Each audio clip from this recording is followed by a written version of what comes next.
Last night here on News 8 in an exclusive report, many of the layoffs will affect DMV offices across the state. That means with fewer offices open, you'll have to wait even longer to get your license renewed. News 8's Ken Pierce on the scene in New Britain, where that news is not sitting very well.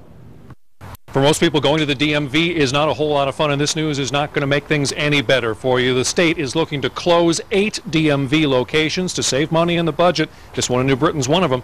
I don't know what I'd do or when I would go. Surprise and frustration that the state is talking about closing the New Britain DMV office. For most of these folks, the next nearest office would be in Wethersfield, and getting there would be inconvenient, to say the least. Absolutely. I live in Southington.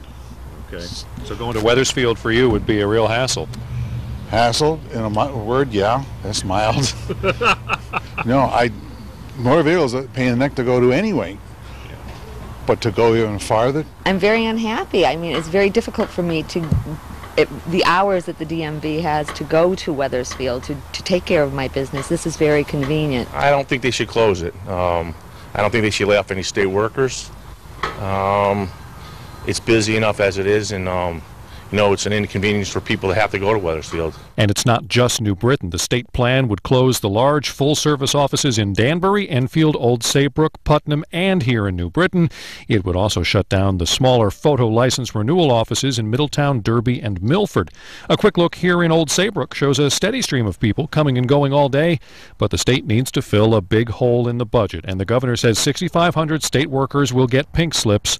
John just retired from a state job, and he says everybody needs to think again about what should be cut. I think that people should have reconsidered, and I don't think people should lose their jobs. Now, about all those layoffs, remember the state and union leaders had come to a concession deal that would have prevented any layoffs, but the unions voted it down. It got more complicated than that, but basically union leaders are still working on a new deal that would save some or maybe all of those jobs. On the scene in New Britain, I'm Kent Pierce, News 8.